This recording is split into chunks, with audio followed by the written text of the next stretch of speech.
Hello, everyone. This is Lana here, and today I have a special guest, and I'm so excited to introduce her to you guys. You're going to be so blessed by her testimony. It's, in my opinion, one of the most craziest, heartbreaking testimonies that I've ever heard in my life, and it's worth every minute of yours. Appreciate you tuning in, and we're just gonna dive right into that. Frida, hello. How are you Hello. doing? I'm doing well. Thank you for having me. Thank you. Thank you for saying yes again to talk about certain things in your testimony. It's very sensitive, but very powerful that even you wrote a book about your testimony. We're going to touch on that a little bit later. But would you Yes. please kind of start with sharing about the tragic day when you witnessed the killings of your family and the burial that took place? Could you share with us, please? Yes. Thank you for having me here and allowing me to share my story again. So, if I was to share on the day that my family was killed, as you just asked, that day was on the 7th of May, 1994. I had just turned 14. And it's a very long story, obviously, as you've said. I've written a book about it from the beginning of when my people of the Tutsi of Rwanda went through oppression and discrimination, and then resulted into the genocide that started April 1994 up to, it took 100 days up to July. When the country was then liberated by the RPF, which is the Rwanda Patriotic Army. But not to go into the details of before, maybe because people have had the story before. But on the day that my family was killed, we were attacked in the morning. Obviously, we had been hiding for a month and had been going through all that hatred for years. But on that day, we were attacked very early in the morning. Probably, I really can't remember whether it was because we didn't have any watches. We hadn't nothing but it was like 3 or 4 a.m. We'd already been warned the night before that we were going to be attacked, but there was nowhere to go. And my grandfather had asked us to stay together. So on that morning, there was 18 people of my family, my grandparents, my mom, my 4 siblings, because my youngest sister had already been killed a few months before the genocide started. And then I've got a lot of extended family that were with us. We already had the neighbors being killed, but we couldn't actually move. There's a way that fear paralyzes you when you having a terror around you. For me, I felt really paralyzed to even if I was given a chance to run, I don't know if I would have been able to do that on that day. And then the killers attacked us, took us out of the room where we were hiding, where we were praying. And one of my mom's friend that was with us tried to run, and then she didn't make it. My mom's cousin that was there, she had a baby, which was her sister's baby, and she asked him to let her go to take the baby and to the father, who was a Hutu father, and they let her go. So that meant there were 16 people left. Not to mention my own father was hiding on the roof. So we were taken out of that room. Again, my grandfather trying to beg them to let us go, but they wouldn't. So we were led to a ditch right behind the house where my father was hidden, but they didn't know he was there. Mhm. And we were then told to go in that ditch. We were given a chance to choose whatever was gonna kill us. And so you could choose between a club, a machete, a big tree with nails, all those weapons that they had, but no gun. Because in my village, to be shot, remember we were referred to as snakes and cockroaches. So really, we Oh, weren't humans to them. So to be shot in my village, you had to pay for a better death, and we didn't have any money to do that. So, anyways, long story short, I picked a young man called John that I knew very well, and he had a so club. quick question. So you Yeah. knew those people who were attacking and killing your family, and you Yes. knew the young man that you chose to kill you with the club. Is that correct? Yes. Yeah, they were neighbors. You were killed by neighbors and Of friends. the All opposite friends. tribe, right? Yeah, from Hmm. the Hutu tribe. They weren't people from so far away because they're people that knew Oh my us. God. You were killed by next door neighbors. This is why a genocide becomes a really complicated issue to resolve because there is that trust broken, but also the hatred towards from your own neighbor and your own people that you've always considered friends. Mhm. And so the young men that I picked had a club. I knew with a club they will hit you a few times at the back of your head because they used to tell us to lay on the ground. So I knew with a club they will hit you a few times at the back of your head. They used to aim between the head and the neck. That's why they always, even the machetes, they always used to aim that place. And so he said, "Yeah, I'll do that for you." Because I thought with a machete, it was more painful, but there's not really a death that is better than the other. But as a kid, as a 14-year-old, what do you do? So, anyways, asked him, and he said he would do that for me. And then before we even finished this whole conversation, my mom said, "I'm not picking anything." My mom was holding a 4-year-old boy of her friend, and my brothers were right next to her as well. So we were 16 people in that ditch at that Mhm. point. And my grandfather tries to bargain with them, didn't work. And one of the guys, so it was a big group, one of the guys jumped in the ditch and hit him. My grandfather fell on my legs. And so then they all jumped in the ditch and started killing. I always share the part of that day that really tormented me. Not that any other parts didn't, but even with my grandfather, but what I saw with my mom's death and her head being beheaded, and then I covered my head. And that's when the guy that I had begged to kill me with a club hit me at the back of my head, and I lost consciousness. So I don't know how long I was unconscious for, and I don't know how many times he hit me, but when I woke up, I was bleeding from my nose. My tongue was in between my teeth. But I realized they are actually barring them, and I'm still alive. I can't move, but then they are barring. They're stepping on us, barring. So I thought to myself, if I speak, they're gonna pull me. They're gonna know that I'm still alive and pull me aside and kill me even worse. So I kept quiet. And 14-year-old mind, I'm thinking, oh, after they leave, I may shake myself and get out, but it was harder than that. My sister was also buried alive. She was still breathing, but few hours later she died, or a few minutes later she died. And I was in there for hours and hours, crying and praying, and asking God to send someone and I was saying, Lord, if you take me out of this grave, I'll serve you all the days of my life. And lucky enough, hours later, a woman who was our neighbor heard my voice from the ground, and she went and told a guy that used to work for us, for my grandparents, and told him that there was a ghost that was screaming since morning. And so the guy said, "No, it might be somebody buried alive." And so he came. Yeah, so he Woman that found you, was she of your tribe? No, she was a Hutu woman, but my grandparents had been loving to her and her family. She was a very poor woman, and my grandparents had built a house for her, um, put her kids through school. So I think she felt for her at that point, she felt that the sense of humanity, but at the same time, she thought it was a ghost, And so she called the young man who came and dug me out, and then this woman hid me for a few hours, and then the next day I was hidden by someone else who hid me until the genocide was over. So that was what I can say on that day.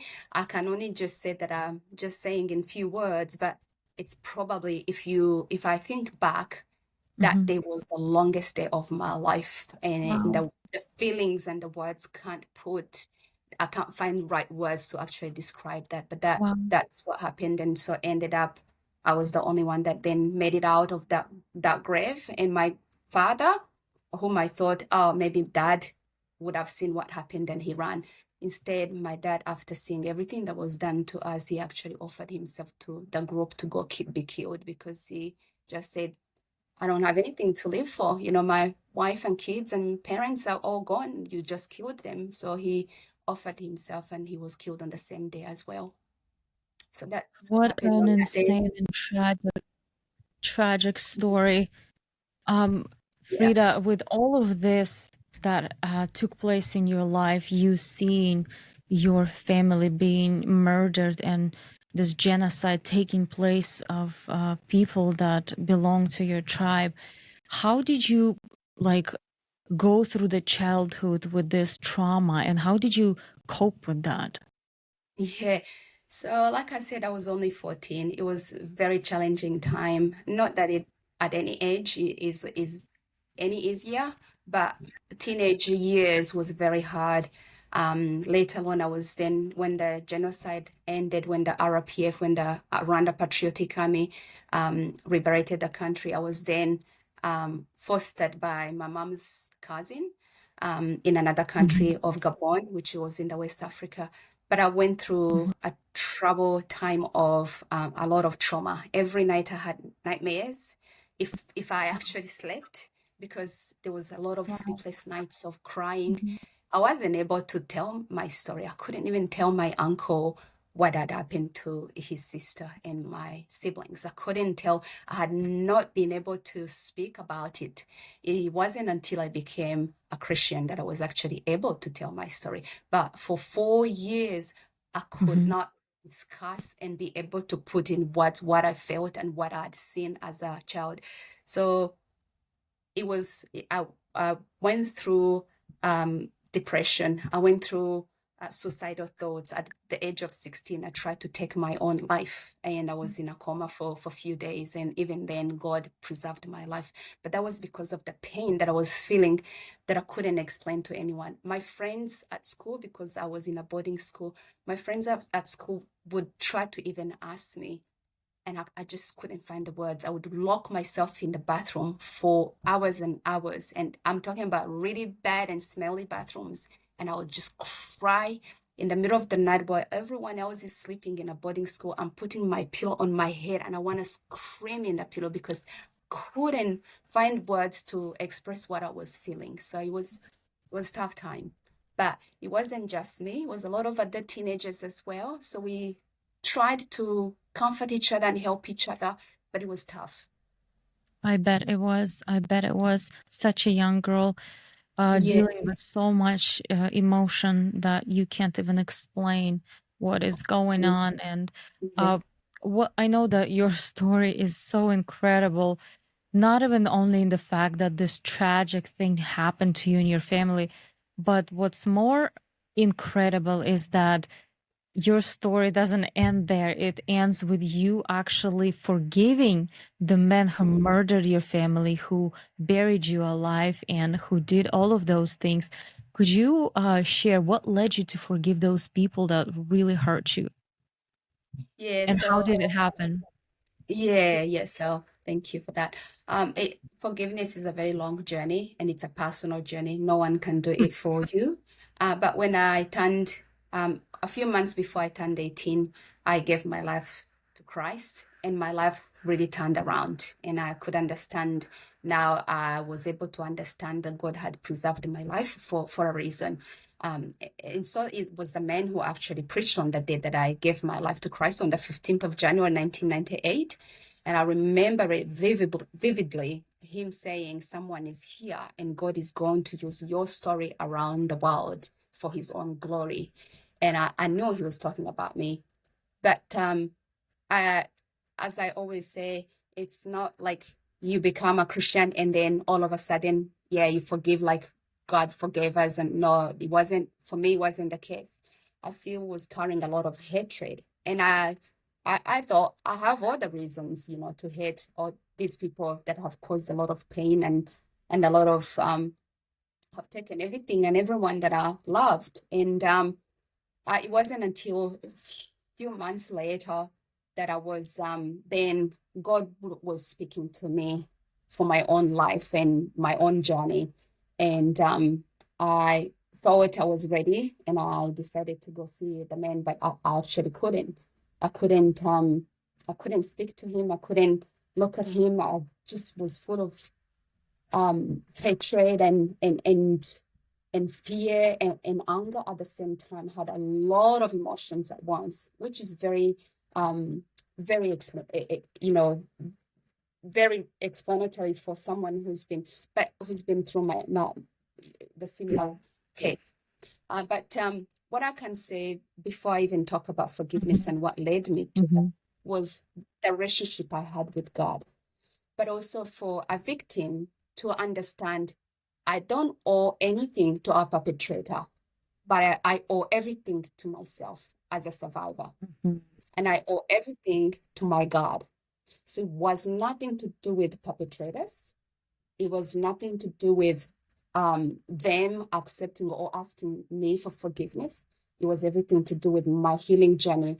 And as a survivor or as a victim of any kind of abuse, forgiveness is just one part of your healing journey, and not to carry hatred, because hatred consumes your life and slows down your healing journey as a survivor. So once I discovered that, and I also understood and discovered that it only took the grace of God, not my own power, not my own, strength, but it took the power of God. Then I actually approached his throne to ask him to give me that grace and to teach me and to walk that journey with me. And he did, because he's always faithful. He did. And I understood a lot of things regarding forgiveness. It was nothing to do with you trusting these people, it has nothing to do you reconciling with these people. It has everything to do. It is my will as your father, as your heavenly father, who is taking you on this healing journey. It's my will that you complete this. And it's my example for you to follow as my child. So once I understood that it was between me and God, then I was able to actually go and see these people. So Now, where did you go to see those people that hurt you? first, I went to the prison. I went to So a they were jail. in It was a prison jail. already there. Yeah, so Okay. the man who murdered my father was in jail. So I went to a jail. It was a local jail that I went to. My local, where we used to live, my local jail. I went as a survivor. You could go, and if you were capable, obviously, and it's not Yes. advised for any survivor of any kind of Course. abuse to go see your perpetrators. But for me, I did it because I wanted to confront the fears. I wanted to confront that monster that was tormenting me in my sleep. I wanted to confront all that heads on. And I went in and I asked the jail police, and I said I wanted to see this man. And he came out. The first time, I was obviously, like I said, I couldn't speak with him. I went back home crying. But the second time, I was more equipped, and I felt really safe to be able to go. And when I got there, I asked again that they bring him out, and I spoke with him, and I actually said to him, you've never asked me for forgiveness, but I'm actually here to tell you, you don't have any power on me anymore, and I've forgiven you, and this is because of God. He didn't say a word to me. Like I said again, it has nothing to do with perpetrators. It has everything to empower your life as a survivor and as a victim. Wow, you And basically released yourself from the prison of unforgiveness and yes, gave yourself that freedom to be off yes, the hook from the feelings of bitterness, unforgiveness, and all yes. of the above. Definitely. And that holds you back as a survivor in your journey, because it's something you're carrying. It's hatred is a very it's like a cancer, you know. And so then I went on to my village. I went to my grandparents' broken home. Obviously, we had no home anymore. I went to where my parents were buried. I went to my house, then went to next door neighbor, who was a woman that was my mom's friend, and her sons had come in the group. I knew that very well, and she knew that. And she's wearing my mom's clothes. She's got all the furniture in her house, and I just go in again. God instructs me, I want you to declare my word to her, Wow. not to mention anything regarding the furnitures or anything regarding the dress or anything. And at that point, the human nature kicks in. No, no, no, no. I'm going to say something about my mom's dress, man. She's got to take it off. But I was able to speak with her. I don't think she wore that dress after I left. Oh. In So you fact, came in to fact, visit one of your neighbors where, at your town where they killed your yeah, family, and the woman, your neighbor, you came to visit her, she was wearing your mom's dress and had all the furniture that you had in the house, right? How, when yes. you saw her wearing that dress, what did you feel? Oh, like I said, one part of me wanted, oh, tell her to take off the dress. But the other part that was even more peaceful in me was like, no, tell her that I love her, Wow. give her my love. And I did that.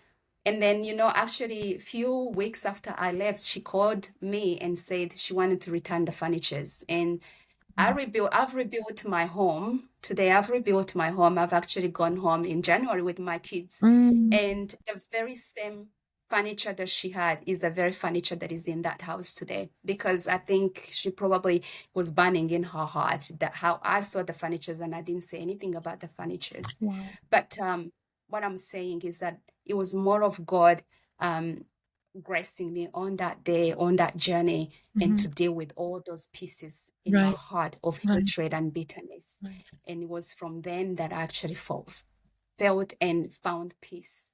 Wow. What Again, like I else? said, What are the changes that you started to see after releasing forgiveness to that man in jail and then coming to this woman? What are the noticeable difference that you started to see, maybe emotionally or physically? Because I know you mentioned you had like headaches and all of those things. yeah, yeah, the first one I can tell you was headaches and nightmares that I had. I can tell you miraculously God healed me from the nightmares from that night on. I couldn't understand. And the fact that I used to hate the Hutus, even in church, I was like, I don't want to sit next to them. I'm a Christian, but I don't want to sit next to them. But I started interacting with them. I found myself starting praying for my country and praying for the people that are supposed to be my enemies and trying to join in praying and rallying around the movement that was going on in my country of revival at that time and being able to take part in the um, uh, like conferences that were happening national wise and that was because now I was starting to move forward with my life. And I can actually tell you that year was probably in my school time. That was the year that I actually did my best in school because I focused and I Wow, found it very easy to retain what I was learning wow, because it was like my head was clear. wow, And people that in my school can tell you, that was in my school at that time, I can tell you that I was doing the best. I was one of the best students in my school at that time. And I just knew it was what God was doing in my life at that point. He was blessing me with a lot of other things that I couldn't even see or didn't even ask because there was this clarity that came around that wow, that is with that. so incredible. Absolutely incredible. With all of this Thank that happened to you, I know that you wrote a book that is called Chosen to Die, Destined to Live, which is, I you. think it's such an amazing name for the book. Can you share what inspired you and kind of led you to share that your story could be like Yeah. such a like private and, obviously the Lord healed your heart, your mind, and your emotions. And what led you to kind of share it with the world, writing a book? Yeah. Right. So God spoke to me and he said to me, write your story because it's my story and I'm going to use it around the world with people that you will meet and people you will never meet. You get to enter homes and speak to people you will never meet in their countries, which means when you write a book and when it's online or whatever, people buy your book, but they've never met you. They read your story, but they've never met you. It was more, so it was three purposes, think three things. It was to glorify God through the education of what had happened in my country and the miracles God was performing and had performed in my life of being buried alive and still come out, Wow. but also the journey that I was on. Uh, Second, so it was more of also educating first, and then second was to prevent because these atrocities are still happening in the world and they are happening even now. So it was more of to prevent future genocides. We see hate speech that grows into big hatred and attacks and killings, and then generations and generations suffer. So it was also to prevent future genocides. And then the last one was to also preserve the history of my people and my family, because those Tutsis, over a million Tutsis that were killed 100 days, are not a number. They were humans that were respected. They were Christians that were respected in their communities. They were moms and dads and brothers and sisters. So they were our families. And so to be remembered and to leave a legacy to the next generation and to my children's children, for them to have, that access to what happened to their grandparents that they never met, and to preserve that history, part of history as well. That's wonderful. What a powerful reasons, honestly. What better reasons are there to write and share your personal story like this with the whole world? And again, Frida's book is named Chosen to Die, Destined to Live. And I encourage you guys to pick it up, buy it, and share with others. That's an incredible story. My next question to you, Frida, is what if a person doesn't ask for forgiveness? Do you think we're obligated to forgive those people? Yeah. So often perpetrators would actually not, perpetrators, like even in our case, of the genocide that was committed against the Tutsis, because as we know, genocide that is not just a one, you don't wake up in the morning and commit a genocide. It's a process, a very long process. So what we find is that a lot of the times perpetrators don't actually come to you to even apologize. Or in the last stage, which is the last stage of the genocide, is denial, where now the victim is actually blamed for what has happened and they deny what happened. We find this every day, where people say it was not a genocide, it was a killing, it was a war, it was, people being attacked in their homes and being on the list and all that, all those stages. And so they deny. So most of the time you'll find that a perpetrator is always at the end gonna blame the victim. So really it's rare for the perpetrators to come to you and ask forgiveness. But like I said at the beginning, it has nothing to do with the perpetrator. You owe nothing to a perpetrator. It is between you and God. It's a journey. Yes. It's your healing journey. And forgiveness is part, like I said, it's a big part of your healing journey, because you're healing yourself from hatred, from bitterness, from hate, and from taking revenge. And so when a perpetrator doesn't come to me and ask me for forgiveness, I'm doing it because I'm doing it for me and for God, for my God. It's a sign of humility, in the eyes of God, as his child, but also obeying his command. That's between me and him. So if the perpetrator comes or doesn't come, changes nothing to what I'm doing for my journey. Right. Yes. I love that you mentioned by this we're obeying the Lord, because the Bible commands us to forgive. The Lord tells us to forgive, because if we don't release forgiveness, how can the Lord forgive us? And when we, I know it's very hard because many people see forgiveness, and if they forgive, that means they're letting that person kind of like off the hook, or not responsible anymore for what they have done. Almost like, Yes. what is the difference between forgiveness and reconciliation? Are those things different or the same, in your opinion? No, they're not the same. In my country, Christian or non-Christian, we've seen this happen. So in terms of reconciliation, it has to be two people to reconcile.